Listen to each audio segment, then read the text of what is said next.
рахмет айтам әкеміздің атынан осылай келіп ұмытпай құттықтап мынаны кішкентай концерт беріп дегендей.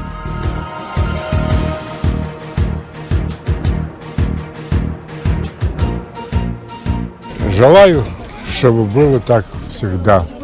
Весело, хорошо.